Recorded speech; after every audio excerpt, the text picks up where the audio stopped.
네, 오늘 우리가 읽은 말씀은 이제 아합의 죽음에 관하여 이야기하고 있습니다. 그토록 악랄했고 또한 죄 가운데 있었으며 하나님의 선지자들을 죽이고 멸시하며 하나님의 뜻이 아니라 죄와 악한 것들 따라갔던 이 아합 왕도 그의 삶이 이 땅 가운데 영원하지 못하고 끝났음을, 그리고 또한 그가 하나님의 심판 앞에 서게 되었음을 오늘 말씀이 다시금 기록하고 있는 것은 그의 죽음 앞에서 그의 죽음의 피를 개들이 핥을 거라고 말했던 하나님의 말씀대로 그대로 이루어졌다는 장면을 오늘 말씀 38절이 말씀하여 주고 있습니다. 그는 인간적인 모습으로 보기에 많은 업적을 남겼습니다. 39절에 상하군과 그가 건축한 모든 성읍이라고 기록되어 있죠. 그 아합 왕 당시에는 충분히 인간적으로는 힘이 있었고 능력이 있었지만 하나님 보시기엔 악한 왕으로, 그래서 그의 아들 아하시아가 왕이 된 이후에도 그의 아버지와 어머니의 악한 행적을 따라 하나님 앞에서 범죄하고 죄악된 길을 걸어갔다고 성경은 기록하고 있습니다. 그의 아들은 아하시아는 2년 동안 왕이 되는데, 그런 모습을 보면서 우리가 다시금 바라보는 건 한 사람의 인생을 기리는 그의 인생을 얼마나 오래 사느냐보다 훨씬 더 중요한 것이 어떻게 살아가느냐라고 하는 것 같아요. 그 예전에 나왔던 책 중에 이재철 목사님의 인간의 일생이라는 책이 있습니다. 한 사람에게 주어진 일생 동안에 그는 무엇을 가치로 두고 무엇을 가장 큰 영광과 기쁨으로 두고 살아가는가라고 하는 질문에 대하여 답하고 있는 책인데, 오늘 우리가 우리의 삶을 다시금 돌아보면서 나는 어떤 가치와 어떤 목적을 위하여 살아가는가? 이 아합 왕은 자신이 기뻐하는 일이라면 하나님이 말씀하시기에 그것은 죄라고 말해도 행하였고, 자신이 원하는 일이라면 다른 자신의 그런 왕궁에 있는 백성이라 할지라도 죽여서라도 그 일들을 이루는 사람이었고, 또한 그 가운데 하나님의 계속되는 말씀과 또한 경고 가운데서도 결코 흔들리지 않고 악한 길을 걸어간 사람입니다. 이 길을 누가 하나님께서 바라보시며 때로는 안타까운 마음으로 경고하시기도 하고 그의 죽음을 말씀하시기도 하며 그에게 돌이킬 것을 말씀하시지만 결국 그가 돌이키지 않았죠. 그리고 우리가 다시금 보는 건 그의 죽음이 그의 인생의 마지막이 아니라 하나님 앞에 설 심판대가 있다는 사실을 오늘도 우리가 다시금 바라보게 됩니다. 날마다의 우리의 삶 가운데서 우리가 다시금 보는 것은 내 인생이 그저 내가 살아간 삶으로 다 끝나는 것이 아니라 아까 우리가 찬양한 대로 하나님께서 주신 귀한 나라와 귀한 땅에 들어가 영원히 살 곳이 있는데, 어떤 사람에게는 그 영원한 삶이 하나님 나라 천국이 아니라 지옥이라는 가장 큰 슬프고 아픔 있는 곳에서 그의 인생이 영원히 살 것을 보기에 오늘도 우리가 이 땅 가운데서 때로는 안타깝게 복음도 전하고 하나님 말씀도 증거하며 살아가는 것이며, 우리가 이 땅 가운데 지금도 선하고 그리고 주의 말씀을 따라 살아가는 이유는 나 같은 죄인, 나같이 하나님 앞에서 온전히 설 수 없는 사람을 예수 그리스도를 만나게 하셔서 하나님의 자녀 삼으시고 그리고 그 백성으로 인하여 하나님 거룩한 나라를 소망하며 살아갈 수 있게끔 하신 은혜에 따라 오늘도 우리가 예배 드리고 주를 위해 살아가고 그리고 그 안타까운 영혼들을 바라보며 주의 거룩한 나라를 선포하며 살아가는 것이 믿음의 삶의 우리들의 모습이자 본인 줄 믿습니다. 그렇다면 오늘도 우리가 다시금 바라보면서 계속해서 우리가 꽤 오랜 장을 아합 왕의 인생의 역사를 보았잖아요. 그 인생의 역사 가운데 결코 하나님 앞에 드러내며 내세울 게 아무것도 없는 인생, 그리고 또한 자신의 삶을 마치 그 동물과 같이 자신의 그런 본능만을 쫓아 만족만을 쫓아 살아간 삶을 왕이라 한들, 그리고 육신으로는 많은 업적을 남겼다 한들 하나님 앞에 무엇이 남겠습니까? 그저 그의 인생의 끝자락에서 그의 죽음의 피를 개들이 핥는 모습으로 오늘 성경은 기록하며 결코 영광스럽지 않았음을 보여주고 있습니다. 우리가 이 땅에서 살아가면서 삶도 마찬가지인 것 같아요. 어떤 사람들은 눈에 보이는 귀한 업적들을 남기며 대단한 명예와 명성을 갖는 것 같습니다. 하지만 하나님 보시기에는 아무것도 얻거나 아무것도 갖지 못한 인생들이 너무나 많죠. 오늘 우리가 그 신약 성경에 보는 대제사장과 그리고 또한 바리새인 같은 사람들은 늘 거룩한 척, 그리고 괜찮은 척, 그리고 또한 의로운 척 하지만 그의 내면에는 늘 그들이 갖고 있는 욕심과 욕망을 따라 살아갔던 사람들이기에 하나님께서 그들에게 외식하는 자라고 말씀하시며 때로는 그들에게 하나님 앞에서 범죄하여 마치 썩은 무덤 같다고 이야기하실 때도 있습니다. 그러니 오늘도 우리가 다시금 바라보는 건 그래, 내 인생이 언젠가 끝이 있다면, 그렇잖아요. 우리의 인생이 늘 성경 안에서도 결혼식장을 가는 것보다 장례식에 가는 게 좋고 그 안에서 나의 삶에 교훈을 얻으라고 말씀하는 것처럼 우리의 인생 가운데서도 때로는 얻어질 여러 가지 방향들이 보인다면 하나님께서 내게 때로 경고하시고 말씀하실 때 아하방처럼 흥분하고 분노하며 하나님의 경고하는 사람들을 향하여 저자는 나에게 한 번도 선한 일과 좋은 일을 얘기한 적이 아무것도 없다 라고 말하며 자신이 가는 길이 하나님과 멀어져감을 바라보는 것이 아니라 그 하나님 말씀 앞에서 경고하는 사람들을 책망하고 그들에게 경고를 날리며 때로는 엘리야야 너 그렇게 우리의 삶을 방해하면 내가 너를 죽일 거야 라고 말하기도 하고 또한 미가야 같은 사람에게 미가야 너는 인생의 고통과 고난을 당해봐야 돼 라고 말하며 하나님의 말씀을 선포하는 그리고 주의 말씀을 전하는 사람들을 경고하듯이 마치 자신의 삶을 죄악 가운데 그리고 낭떠러지 가운데 떨구는 삶을 살아가는 아하방의 인생을 바라보게 됩니다.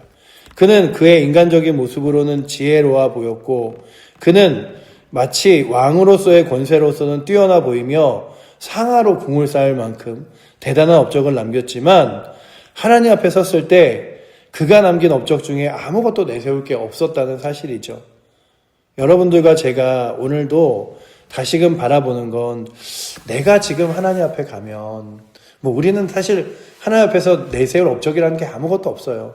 우리는 그리스도의 은혜로 인하여 구원받은 것 그리고 주님께서 날 위해 십자가에 돌아가셔서 그래서 내가 내 죄를 용서함 받는 것밖에 없지만 너 그렇게 하나님의 자녀가 되어 이 땅 가운데 무엇으로 살아갔니? 무엇을 목표로 살아갔니? 라고 물어보실 때에도 우리는 동일하게 하나님의 거룩한 은혜를 따라 살아갔다고 고백할 수 있는지 성경의 사람들 그리고 또한 믿음의 사람들에게 우리가 참 귀하게 여기는 것 중에 하나는 그들의 삶을 그들의 만족과 기쁨으로 여기지 않고 살아갔고 또한 하나님의 거룩한 영광을 위해서 자신의 삶을 드리는데 아깝지 않았다는 것이죠. 특별히 서울에 가면 합정동이라는 곳에 양화진이라는 곳이 있습니다. 그 양화진이라는 곳에 가면 지금도 수많은 선교사님들의 묘역이 있고 그 묘역을 많은 사람들이 요즘에는 좀 둘러보는 것 같지만 제가 어릴 때는요 거의 둘러보는 사람들이 없었어요. 그냥 이렇게 좀 마치 이렇게 방치되다시피 했거든요. 근데 굉장히 재밌는 게 이 양화진이라고 하는 선교사님 무덤 옆에 뭐가 있냐 하면 절두산이라고 하는 우리나라의 카톨릭 신부들과 카톨릭을 믿는 사람들의 목을 다 베어서 죽였던 그 장소가 있어요.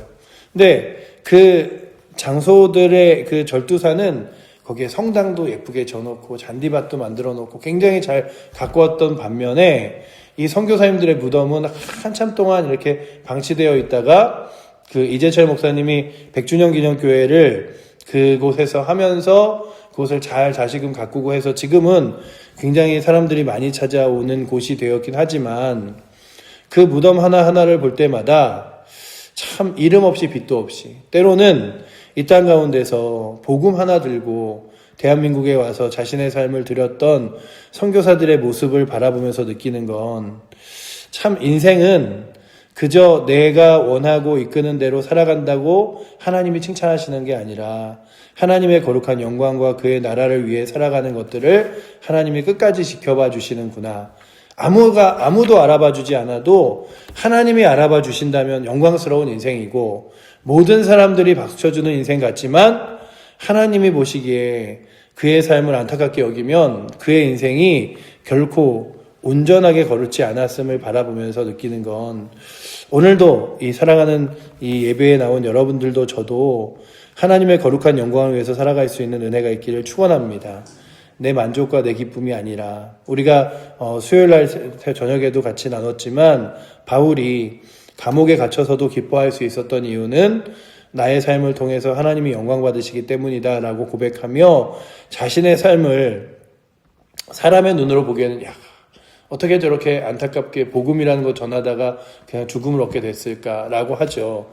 저는 신약 성경을 읽으면 늘 신약 성경에 나오는 예수님의 제자들의 인생이 그 전에 꿈꿨던 찬란한, 그래서 부자가 되고 잘 지내고 예수님 옆에서 그 한 군데 그 높은 위치를 차지하고 하는 것들을 다 어느 순간 포기하고 주를 위하여, 주의 복음을 위하여 자신의 모든 생애를 다 걸다가 죽어갔던 예수님의 제자들을 바라보며 그래, 이 땅의 가치가 하늘의 가치와 같을 수 없지. 이 땅의 영광이 하늘의 영광과 같을 수 없지. 그렇다면 나는 이 땅의 영광을 누리며 살아갈 것인가? 하늘의 영광을 소망하며 살아갈 것인가? 하나님이 기뻐하시는 삶을 살아갈 것인가? 이 땅의 사람들이 원하는 삶을 따라 쫓아갈 것인가에 대한 질문에 마치 아하방은 그래, 이 땅에서 내가 하나님이 싫어할지라도 하고 싶은 것 다 하고 누리고 싶은 것 다 하고 갖고 싶은 것 다 갖고 그러다가 결국 자신이 보기에 이 길르한 라몬이라는 땅도 내가 다시금 차지하고 싶었던 거예요. 그래서 갔던 그곳에서 욕심과 욕망의 땅에서 결국 죽었음을 바라보며 느끼는 건 우리가 우리의 만족과 배부름을 위하여 살아가는 것이 아니라 하나님 나라 거룩한 영광을 위해서 살아갈 수 있는 거룩한 존재가 되어주시기를 축복합니다. 또한 그럴 때에 하나님의 심판대 앞에서 그리고 하나님과 그 마지막 우리의 인생 가운데 대면할 때에 나는 예수 그리스도의 은혜로 구원받았지만 그래도 구원받은 자녀로서 이 땅 가운데 주를 위해 부끄럽지만 살았습니다라고 고백할 수 있는 은혜가 있어서 오늘도 우리의 삶 가운데서 참 가장 영광스러운 건 정말 주를 위해 살아가고 하나님과 더불어 살아가는 것 같아요. 이 땅 가운데 많은 사람들의 삶을 이렇게 살펴보아도 자신의 만족과 행복을 위해 살아가는 삶, 그렇게 행복할까, 감사할까 생각하지만 하나님의 영광을 위해 살아가는 삶은 분명 그 가운데 주시는 은혜와 기쁨과 소망과 영광이 있습니다. 그렇다면 오늘도 주님, 나의 삶을 내 만족과 기쁨만을 위하여 살아가는 것이 아니라 그러나 하나님께서는 우리 가운데 이 땅에 살면서 기뻐하기도 하고 감사하기도 하고 즐거워하기도 하라고 말씀하시는데 그게 늘 우리의 욕망이 아니라 주님과 더불어라면 주님과 더불어 늘 감사하며 기뻐하며 주의 은혜를 누리며 살아갈 수 있는 은혜가 오늘도 이 새벽에 나오신 여러분들과 저와 특별히 우리 모든 칠보제일교회 성도들에게 넘치기를 축원합니다. 기도하겠습니다. 사랑의 하나님, 아하방의 마지막을 봅니다. 그리고 그가 자신의 인생이 더 길 것처럼 그리고 또한 마치 하나님이 계시지 않은 것처럼 이 땅 가운데서 욕망을 따라 행하였지만 결국 그의 끝은 개들이 그의 피를 핥으며 또한 하나님의 심판대 앞에서는 아버지 하나님 그의 인생을 바라보며 오늘도 우리의 인생 가운데 하나님께서 기뻐하실 만한 것들을 따라 살아가는가를 돌아보게 하시고 내 기쁨과 내 만족이 아니라 하나님 거룩한 영광을 위해서 하루도 또한 감사함으로 살아갈 수 있도록 붙들어 주시며 우리를 지키시고 인도하시는 주님께 또한 우리의 어려움도 연약함도 내어 맡기고 나아갈 수 있도록 붙들어 주시옵소서. 오늘도 주의 은혜를 구하며 주의 뜻을 구합니다. 믿음의 삶을 살게 하시고 특별히 우리 사랑하는 칠보제일교회 성도들 어느 곳 어느 자리에 있던 간에 이 하루를 살아가며 하나님을 기억하고 그 하나님의 거룩한 영광을 따라 주를 위하여 살아가는 인생들 되게 하여 주시옵소서. 오늘도 그렇게 우리의 삶을 이끄실 주님 의지하며 살아계신 예수 그리스도 이름으로 기도드립니다. 아멘.